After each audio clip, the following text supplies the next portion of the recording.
ආයිබෝවන් ළමයි අපි කලින් වීඩියෝ කීපයකින් කතා කළා සාර්ව ආර්ථික සමතුලිතය ගොඩනැගෙන ආකාරය පිළිබඳව.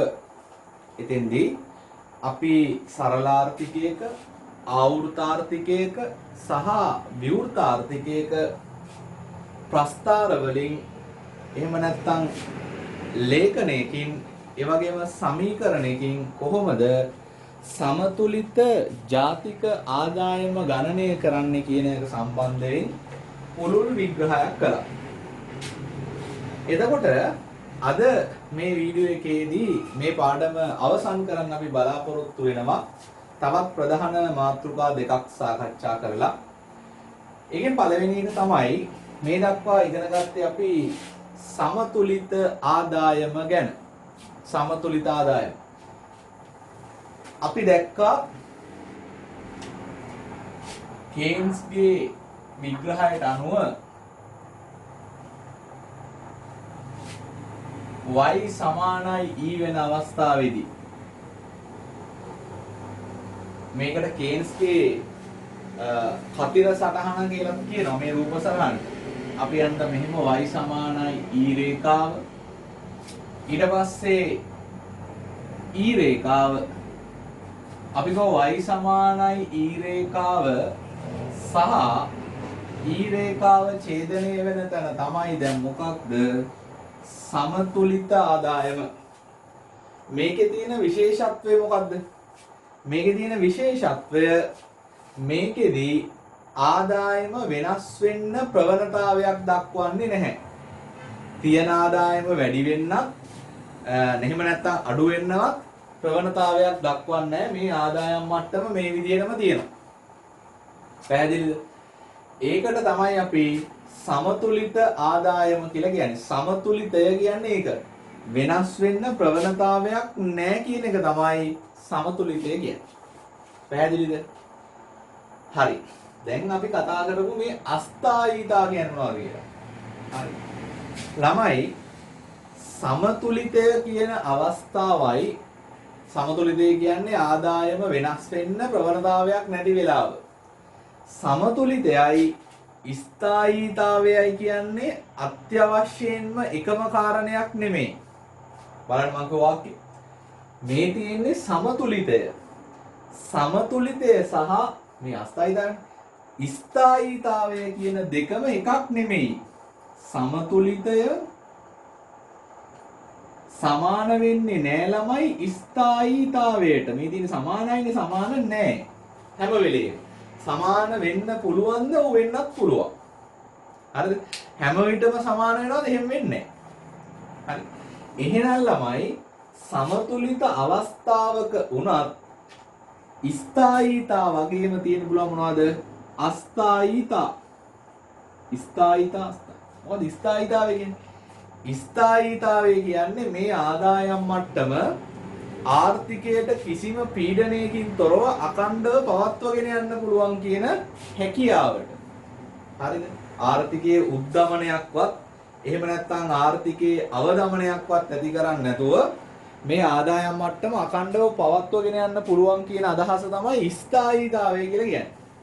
හැබැයි සමතුලිතය කියන්නේ සමාහාර වියදමට නිමැවුම සමාන වෙන අවස්ථාව. ඉතින්දී නිමැවුම වෙනස් වෙන්න බලපෑමක් නැත්නම් ප්‍රවණතාවයක් නැහැ. එහෙනම් සමතුලිතයක් තියෙද්දි උනත් ළමයි මොනවද තියෙන්න පුළුවන්? අස්ථායීතා තියෙන්න පුළුවන්.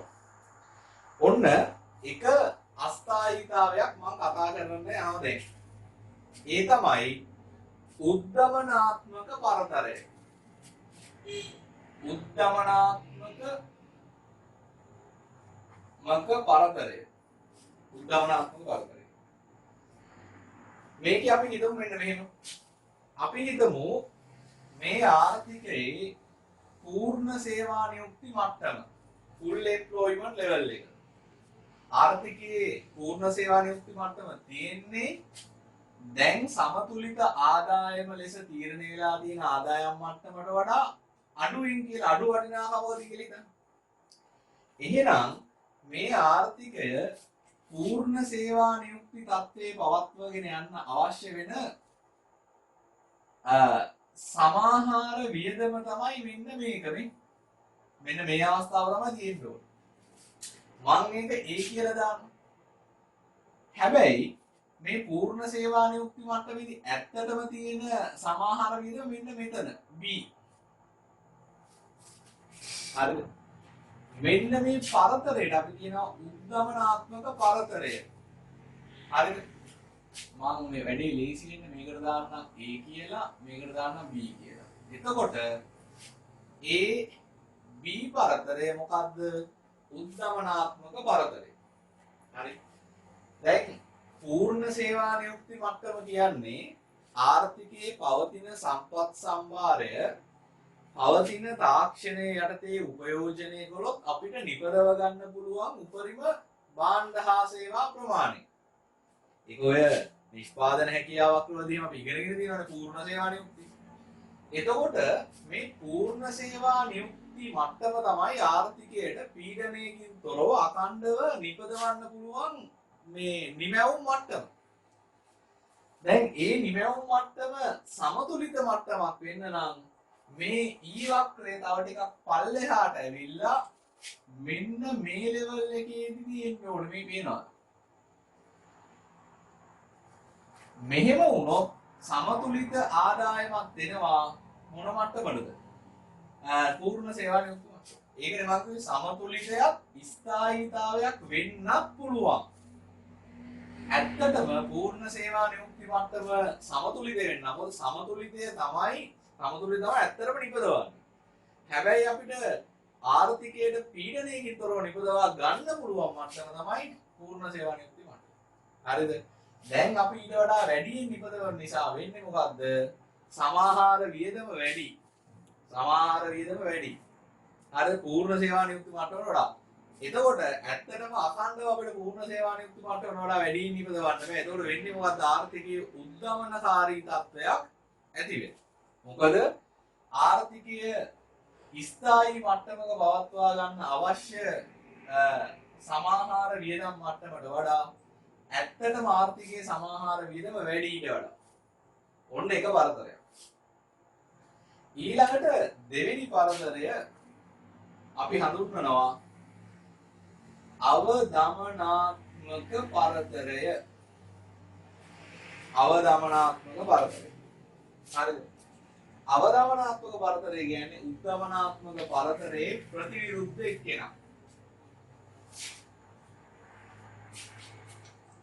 අවදමනාත්මක පරතරය කියන්නේ උද්දමනාත්මක පරතරයේ ප්‍රතිවිරුද්ධ එක්කෙනා. ඒකට මම අලුත් රූප සරණක් අඳින්නම්. නැත්තම් මේක මේ කියනදු පැටලෙන්න පුළුවන් නිසා. හරි. මේ තියෙන්නේ E, මේ තියෙන්නේ Y. මෙන්න y සමානයි e රේඛාව, මෙන්න තියෙනවා e රේඛාව. හරිද? එතකොට මෙන්න සමතුලිත ජාතික ආදායම් මට්ටම y බිඳුව. හරි. හිතන්න මේකේ පූර්ණ සේවා නියුක්ති මට්ටම තියෙන්නේ සමතුලිත ජාතික ආදායම් මට්ටමට වඩා වැඩි මට්ටමකද කියලා, ඉහළ මට්ටමකද කියලා හිතන්න. හරිද? එතකොට මේ ඉහළ මට්ටමක නම් තියෙන්නේ අපි මෙතන ඉඳන් බැලුවොත් ආර්ථිකයේ පූර්ණ සේවා නියුක්ති මට්ටමට වඩා අඩුවෙන් තමයි නිපදවන්නේ. ඇත්තටම පූර්ණ සේවා නියුක්ති මට්ටමේ නිමැවුමක් නිපදවන්න නම් ඒක සමතුලිත වෙන්න ඕනේ. එහෙමනම් මෙන්න මෙතන අපි කිව්වොත් මේක x කියලා, මෙන්න මෙතන y කියලා කිව්වොත් ඇත්තටම පූර්ණ සේවා නියුක්ති මට්ටම සමතුලිත වෙන්න නම් මේ සමාහාර වියදම් වක්‍රය ඉහළට විතැන් වෙලා මෙන්න මේ මට්ටමේ තියෙන්න ඕනේ. E1 විදියට. ඒක තිබ්බොත් තමයි සමතුලිතය පූර්ණ සේවා නියුක්ති මට්ටමට සමාන වෙන්නේ. හැබැයි දැන් එහෙම වෙලා නැහැ. ඊට වඩා අඩු මට්ටමක තියෙන්නේ. මෙන්න මේ x සහ y අතර පරතරයට අපි කියනවා මොකද්ද?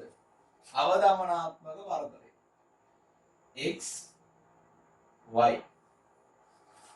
හරි. එතකොට උද්දමනාත්මක පරතරය කියන්නේ ආර්ථිකයේ පූර්ණ සේවා නියුක්ති මට්ටමේ පවත්වා ගැනීමට පැවතිය යුතු සමාහාර වියදමට වඩා ආර්ථිකයේ සත්‍ය වශයෙන්ම පවතින සමාහාර වියදම ඉහළ අගයක් ගැනීම. හරිද? මේ දෙක අතර වෙනස තමයි උද්දමනාත්මක බරතරය. අවදමනාත්මක බරතරය කියලා අපි හඳුන්වන්නේ ආර්ථිකයේ පූර්ණ සේවා නියුක්ති මට්ටමේ පවත්වාගෙන යාම සඳහා පැවතිය යුතු සමාහාර වියදමට වඩා සත්‍ය වශයෙන්ම පවතින සමාහාර වියදම අඩු මට්ටමක පැවතීම. හරිද? මට්ටම් දෙක අතර වෙනස තමයි අවදමනාත්මක බරතරය. මේ අවදමනාත්මක බරතරය නිසා ළමයි ආර්ථිකය අවදින්නේ ආර්ථික නිපදවන්නේ පූර්ණ සේවා නියුක්ති මට්ටමට වඩා අඩු නිමැවුමක්. මෙන්න මේ නිමැවුම් මට්ටම් දෙක අතර වෙනස අපි කියනවා ප්‍රතිගමනාත්මක බරතරය. ප්‍රතිගමනාත්මක බරතරය. ඔන්න ආර්ථිකයේ අස්ථායීතා තුන. උද්දමනාත්මක බරතරය, අවදමනාත්මක බරතරය සහ ප්‍රතිගමනාත්මක බරතරය. ඕක පොඩි කොටසක් වුණාට විභාගයේදී උතනින් ප්‍රශ්න අහන්න වැඩි ඉඩකඩක් තියෙනවා. හරි. අපි මේ කොටස සාකච්ඡා කරලිමු.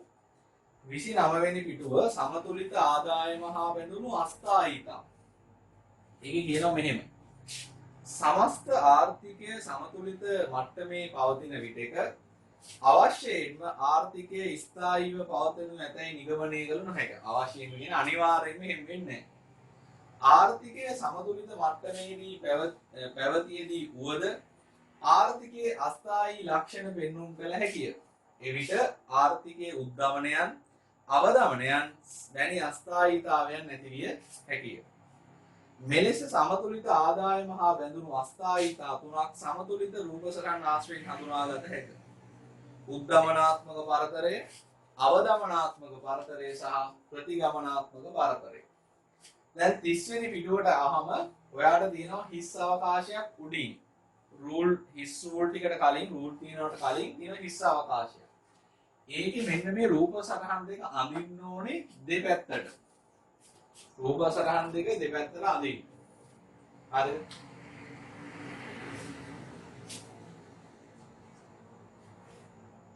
මෙතෙන්ට දාන්න ඉසේ.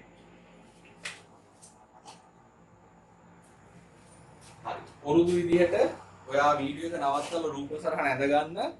ඇඳගත්තට පස්සේ නැවත වීඩියෝ එක ඔන් කරලා අපි විස්තරය ලියාගමු. එහෙනම් මම විස්තරය කියවනවා. හරි. මේව ලියන්න. පළවෙනියටම ලියන්න.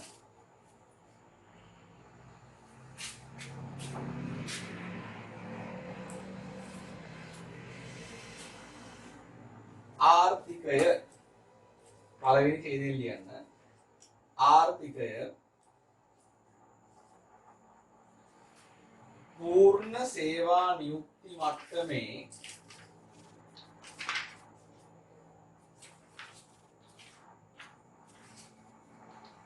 ආර්ථිකය පූර්ණ සේවා නියුක්ති මට්ටමේ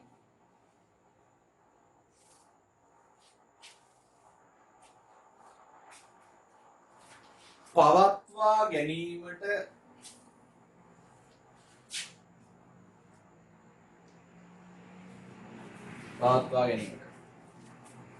අවශ්‍ය සමාහාර වියදමට වඩා පූර්ණ සේවා නියුක්ති මට්ටමේ පවත්වා ගැනීමට අවශ්‍ය සමාහාර වියදමට වඩා ආර්ථිකයේ සැලසුම් කළ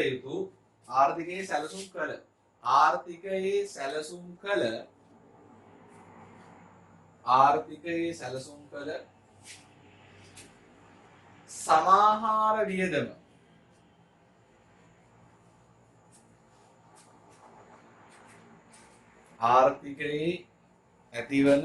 ආර්ථිකයේ සැලසුම් කළ සමාහාර වියදම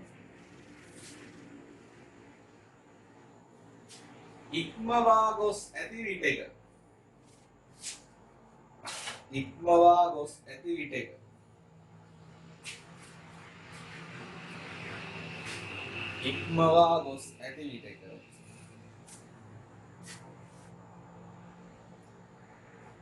එම සමාහාර වියදම් අතර ඇති වෙනස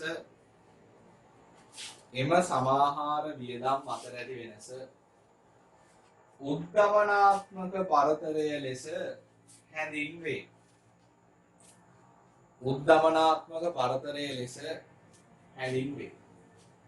එතකොට උද්ගමනාත්මක පරතරය ගාමින් වරහන් ඇතුලේ AB පරතරය කියන එක ලියා ගන්න වෙනවා. AB අතර පරතරය.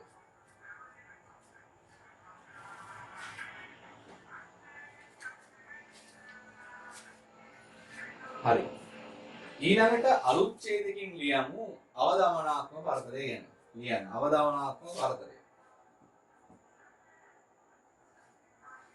ලියන්න මේව ආර්ථිකය පූර්ණ සේවා නියුක්ති මට්ටමේ ආර්ථිකය පූර්ණ සේවා නියුක්ති මට්ටමේ පවත්වා ගැනීම සඳහා ආර්ථිකය පූර්ණ සේවා නියුක්ති මට්ටමේ පවත්වා ගැනීම සඳහා අවශ්‍ය කෙරෙන පූර්ණ සේවා නියුක්ති මට්ටමේ පවත්වා ගැනීම සඳහා අවශ්‍ය කෙරෙන සමාහාර වියදමත් සමාහාර වියදමට කියලා සමාහාර වියදමට වඩා සමාහාර වියදමට වඩා ආර්ථිකයේ සැලසුම් කළ සමාහාර වියදම ආර්ථිකයේ සැලසුම් කළ සමාහාර වියදම ආර්ථිකයේ සැලසුම් කළ සමාහාර වියදම අඩු මට්ටමක පවතින විට අඩු මට්ටමක පවතින විට සමාහාර වියදම අඩු මට්ටමක පවතින විට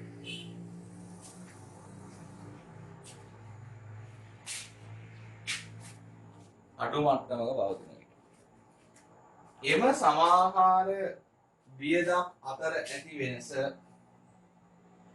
එම සමාහාර වියදම් අතර ඇති වෙනස අවදමනාත්මක පරතරය ලෙස හැඳින්වේ. අවදමනාත්මක පරතරය ලෙස හැඳින්වේ. අවදමනාත්මක පරතරය ලෙස හැඳින්වේ. හරි. ඊළඟට තුන්වෙනි ඡේදය. තුන්වෙනි ඡේදය ලියන්න මෙහෙම. තුන්වෙනි ඡේදය ලියන්න.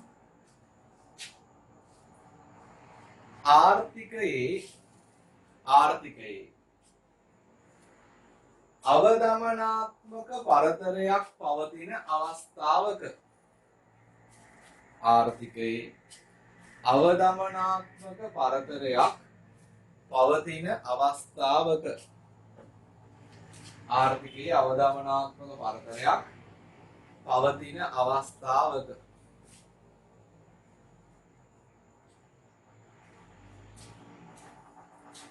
पूर्ण सेवा नियुक्ति निमැවුම් මට්ටමත් पूर्ण सेवा नियुक्ति निमැවුම් මට්ටමත් पूर्ण सेवा नियुक्ति निमැවුම් මට්ටමත් ආර්ථිකයේ සමතුලිත ආදායම් මට්ටමත් අතර ආර්ථිකයේ සමතුලිත ආදායම් මට්ටමත් අතර ඇති වෙනස අතර ඇති වෙනස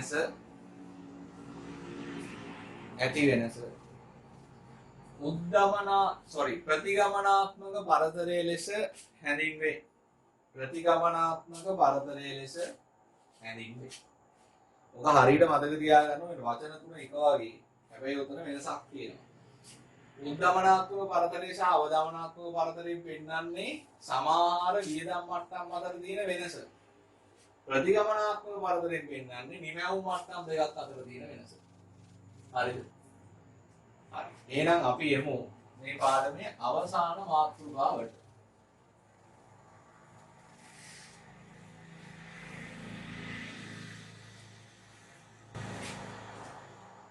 මම හිතනවා ළමයින්ට මතක ඇති මම කිව්වා ආර්ථිකයක සමතුලිත ආදායම ගණනය කරන්න පුළුවන් විකල්ප ප්‍රවේශ තුනක් තියෙනවා කියලා. එකක් තමයි y සමානයි e ප්‍රවේශය. අනික තමයි w සමානයි j ප්‍රවේශය. මේ දෙකම අපි ඉගෙන ගත්තා. හැබැයි අපි ඉගෙන ගත්තේ නෑ සමාහාර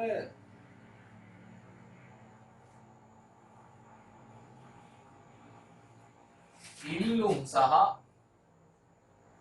සමාහාර සැපයුම් ප්‍රවේශය. දැන් අපි කතා කරන්න යන්නේ ඒ ගැන. සමාහාර ඉල්ලුම් සමාහාර සැපයුම්.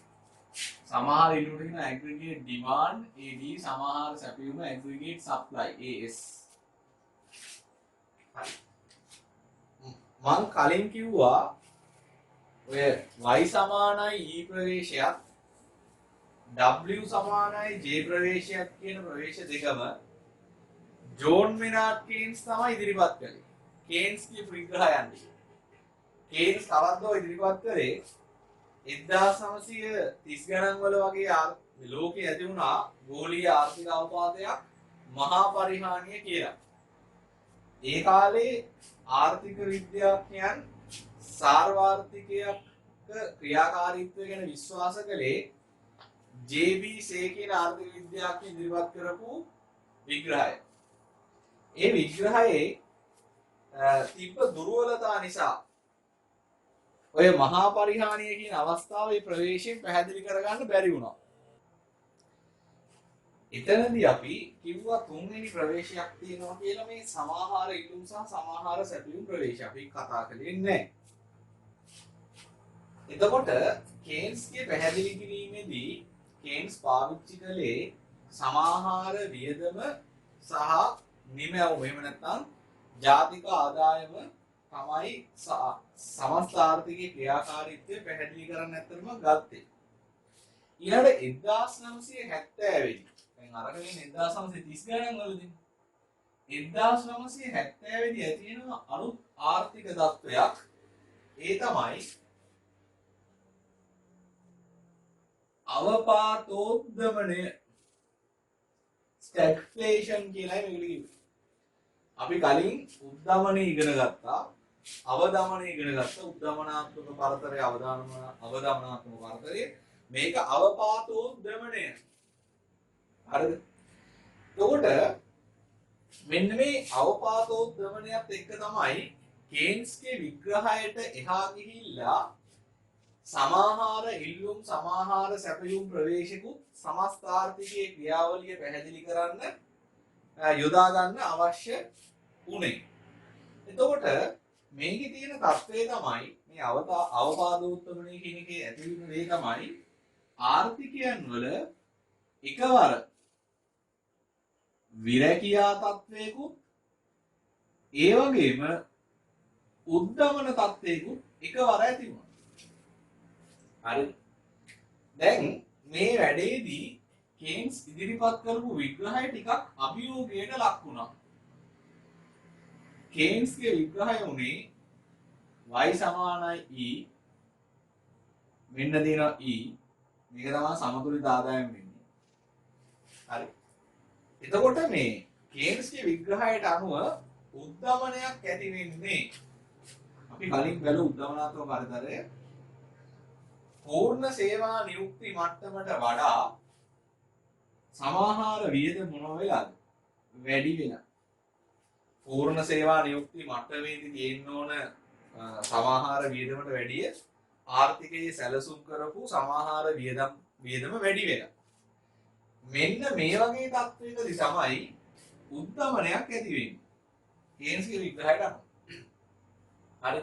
එතකොට පූර්ණ සේවා නියුක්ති මට්ටමට වඩා ආර්ථිකයේ සමතුලිත ජාතික ආදායම් මට්ටම වැඩි.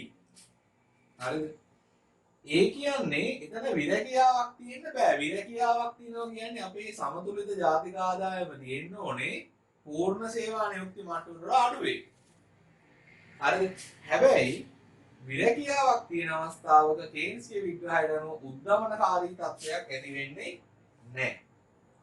එතකොට මෙතෙන්දී ආර්ථික විද්‍යාඥයෝ ලොකු ප්‍රශ්නයකට මුහුණ දුන්නා මේ කේන්ස්ගේ විග්‍රහයේ වළංගුතාවයක් දැන් අවසන් වෙලාද කියලා. අර ජේ.බී.සීගේ විග්‍රහය වගේ කේන්ස්ගේ විග්‍රහයක් දැන් යල් පැන ගිහිල්ලාද කියලා ඒගොල්ලෝ ටිකක් අරුමුදයකට ලක් වුණා. එහෙම අරුමුදයකට ලක් වුණාට පස්සේ තමයි කේන්ස්ගේ විග්‍රහය සම්පූර්ණයෙන්ම ප්‍රතික්ෂේප කරනවා වෙනුවට මේ වගේ தত্ত্ব පැහැදිලි කරන්න සමාහාර ඉල්ලුම් සමාහාර සැපයුම් ප්‍රවේශය පාවිච්චි කරන්න පටන් ගන්නවා. හරිද? මේ කේන්ස්ගේ තියෙන ලොකුම ප්‍රශ්නේ තමයි මේකේ සමතුලිත ජාතික ආදායම් රූපසටහනේ එක පැත්තක තියෙනවා ආදායම අනිත් පැත්තේ තියෙනවා සමාහාර වියදම. හැබැයි මේ ආර්ථිකයේ මිල මට්ටම මොන වගේද කියලා පෙන්වන්න දර්ශකයක් මේකේ නැහැ. හරිද? ඒතර මිල මට්ටමේ දර්ශකයක් තිබ්බනම් උද්දමනය අපිට පෙන්වන්න පුළුවන් මිල මට්ටමේ වැඩි වීම තමයි උද්දමනය කියන්නේ. ආර්ථිකයේ සාමාන්‍ය මිල මට්ටම වැඩි වීම. ඒකට තමයි මේ සමාහාර ඉල්ලුම් සමාහාර සැපයුම් වක්‍ර හදන්න පටන් ගත්තා. එතකොට මේකේ මිල මට්ටම ජාතික ආදායම නැත්නම් මූලික ආදායම.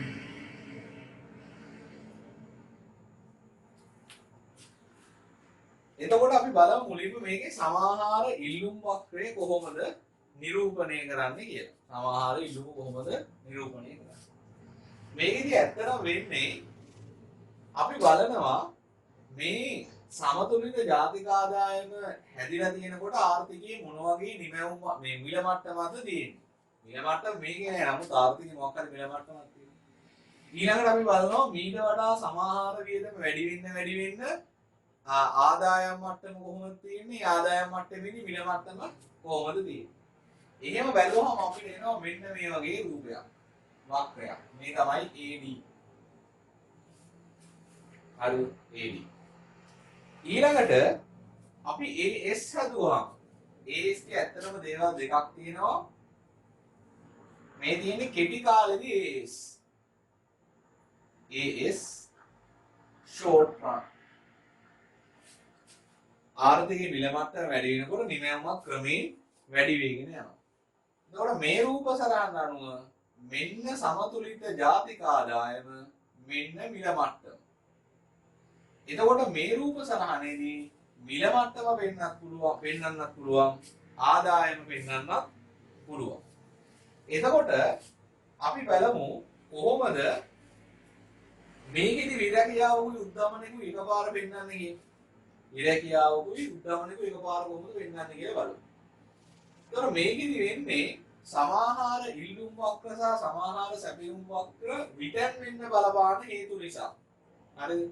දැන් මේකේ මේ තියෙන මිල මට්ටමේදීම අපි හිතමු සමාහාර වියදමේ සංරචකයක් වැඩි වුණොත් එහෙම සීදරායදන GX ඍණ M කියන සංරචක වැඩි වුණොත් මේ වක්‍රය දකුණට විදන්නේ. හරිද? මේ වක්‍රය දකුණට විදන්නොත් වෙන්නේ ආර්ථිකයේ නිමැවුම වැඩි වෙනවා. හරිද? මිල මට්ටමත් වැඩි වෙනවා. ඊළඟ මේක පූර්ණ සේවා නියුක්ති මට්ටම නම් ඉන් එහාට සමාහාර ඉල්ලුම් වැඩි වුණාට පස්සේ උද්දමනයක් ඇති වෙනවා. නිමැවුමත් වැඩි වෙනවා උද්දමනයක් ඇති වෙනවා. ඒකට තමයි උද්දමනාත්මක ප්‍රතිවිපාකය කියලා කිව්වේ.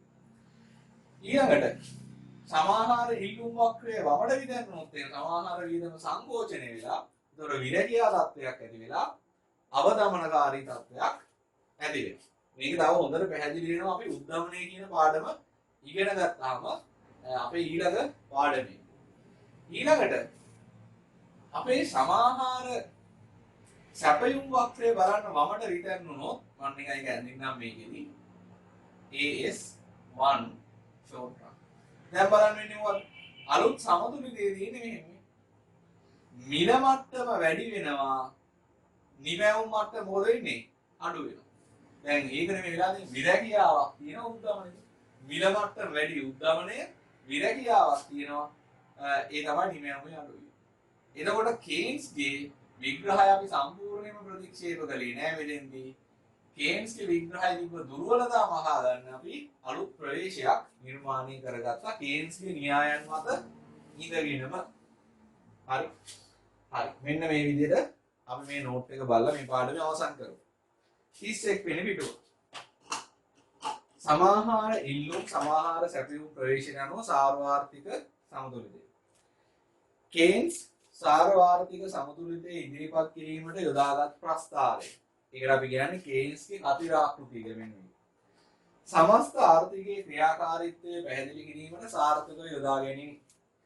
කෙසේ වෙතත් එම රූපසටහනේ අක්ෂ වලින් සමාහාර වියදම සහ සමාහාර නිමැවුම නිරූපණය කළ අතර මිල මට්ටම ස්ථාවරව පවතින හැටියි උපකල්පනය කළා. මේ රූපේ අඳිනකොට හිතුවා සමාහාර වියදම වෙනස් වෙනකොට උද්දමනයේ මිල මට්ටම වෙනස් වෙන්නේ නැහැ කියලා. ඒ අනුව එම ආකෘතියට අනුව උද්දමනයක් හටගන්නේ පූර්ණ සේවා නියුක්ති මට්ටම ඉක්මවා සමාහාර වියදම වැඩි වීම නිසා හටගන්නා උද්දමනාත්මක පරතරයකදී පමණි. 1970 දශකයේදී ලෝකයේ මුහුණ දුන් අවපාතෝද්දමනය ස්ටැග්ෆ්ලේෂන් නැමැති සංසිද්ධිය සමග කේන්සියානු න්‍යායයේ වළංගුතාවය පිළිබඳ ගැටලු මතුවිය. අවපාතෝද්දමනය යනු සරලව ආර්ථිකයේ විරකියා තත්වයක් සමග උද්දමන තත්වයක් එකවර මතුවීමයි. ඒ අනුව පූර්ණ සේවා නියුක්ති මට්ටම ඉක්ම වූ විට පමණක් උද්දමනයක් ඇතිවේ යන කේන්ස්ගේ විග්‍රහය තවදුරටත් වළංගු නොවී. ඒත් සමගම කේන්සියානු න්‍යායයේදී විකල්ප පැහැදිලි කිරීමට ආර්ථික විද්‍යාඥයන් උත්සුක විය. එහි ප්‍රතිඵලයක් ලෙස කේන්සියානු න්‍යායයේ මූලික මූලධර්ම මත පදනම් වෙමින් අවපාතෝද්දමනය ඇතුළු සාර්වාර්ථික ගැටලු පැහැදිලි කර හැකි න්‍යායක් ලෙස සමාහාර ඉල්ලුම් සමාහාර සැපයුම් න්‍යාය ඉදිරිපත් වේ.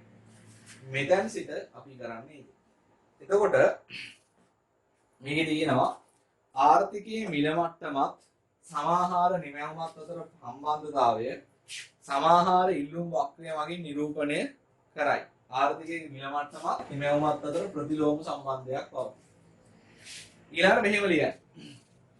ඊළඟට මාතෘකාවක් ලියන්න කෙටි කාලීන සමාහාර සැපයුම් වක්‍රය. කෙටි කාලීන සමාහාර සැපයුම් වක්‍රය. මාතෘකාව කෙටි කාලීන සමාහාර සැපයුම් වක්‍රය.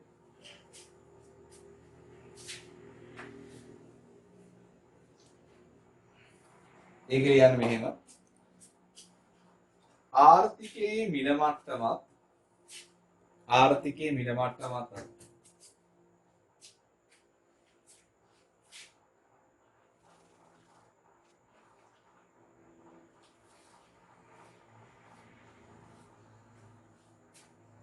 සමාහාර සැපයුම ආර්ථිකයේ මිල මට්ටමත් සමාහාර සැපයුමත් අතර සම්බන්ධතාවය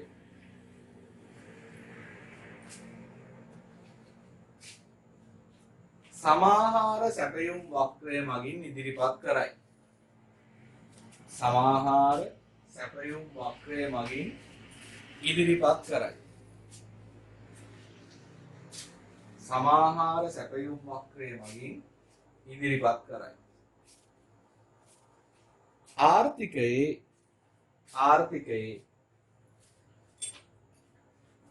කෙටි කාලීන සමාහාර සැපයුම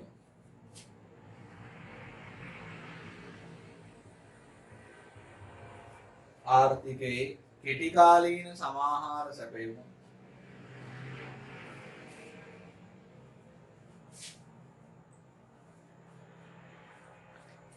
මිල මට්ටමත් සමග අනුලෝම සම්බන්ධතාවයක් පෙන්වුම් කරයි.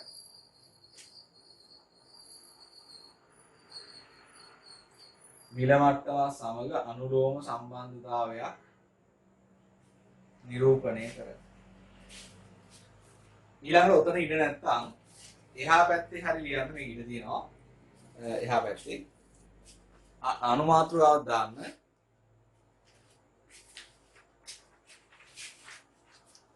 කෙටි කාලීන සාර්ව ආර්ථික සමතුලිතය.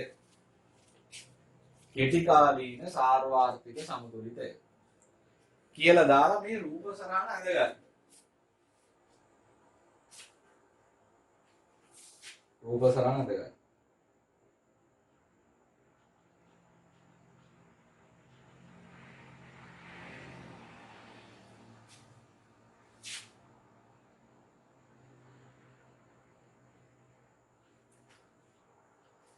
මෙහෙම ලියන්න.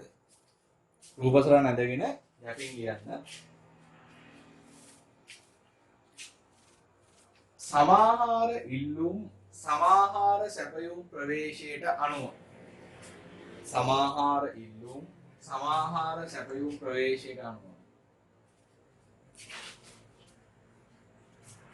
AD සහ AS වක්‍ර AD සහ AS වක්‍ර එකිනෙක ඡේදනය වෙන අවස්ථාවේදී AD සහ AS වක්‍ර එකිනෙක ඡේදනය වෙන අවස්ථාවේදී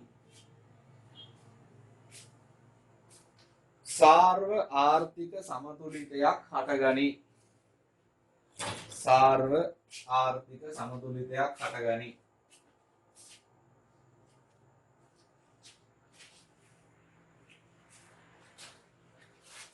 මෙහිදී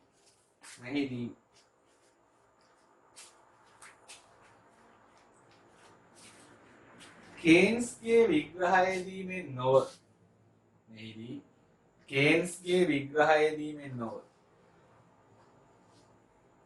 ආර්ථිකයේ සමතුලිත ආදායම් මට්ටමත් ආර්ථිකයේ සමතුලිත ආදායම් මට්ටමත් ඒ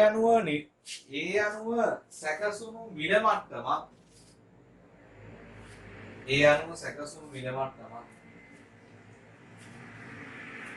යන කරුණු දිත්වයම නිරූපණය කළ හැකි වේ.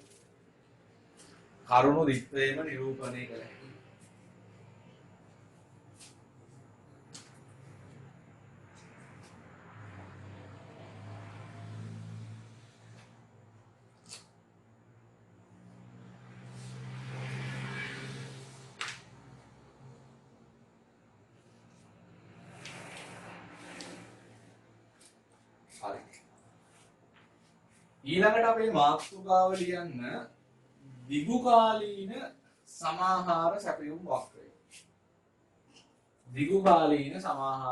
වක්‍රය. මේ කෙටි කාලීන එක. දිගුකාලීන එක තියෙන්නේ මෙහෙම. මිල මට්ටම මූර්තාදාය.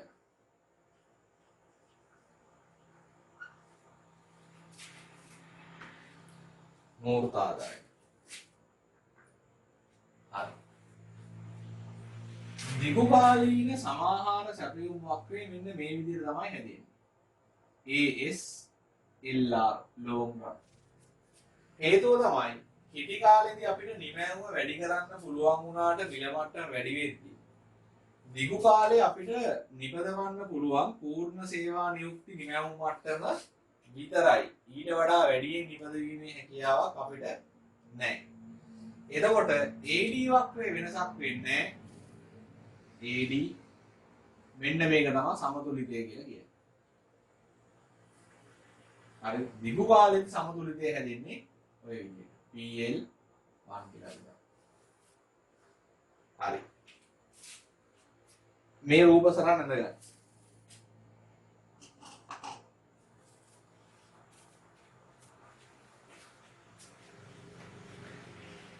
ඒක ලියන්න මෙහෙම යටින් කෙටි කාලයේදී ආර්ථිකයක සමාහාර සැපයුම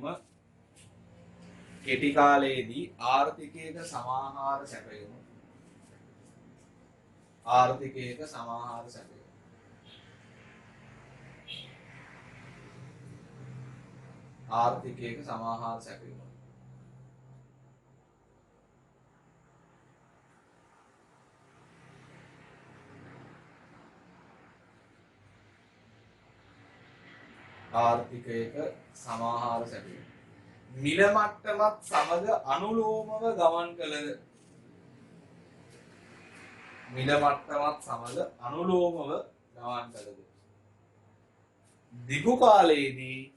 දිගු කාලයේදී සමාහාර සැපයුම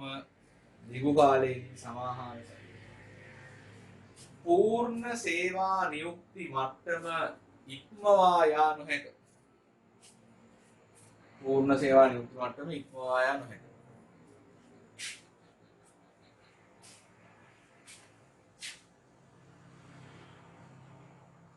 හරි. ඔයක ගැන ඔය වගේ දැනුමක් තිබ්බහම අපේ විභාගෙට ප්‍රමාණවත් වෙනවා.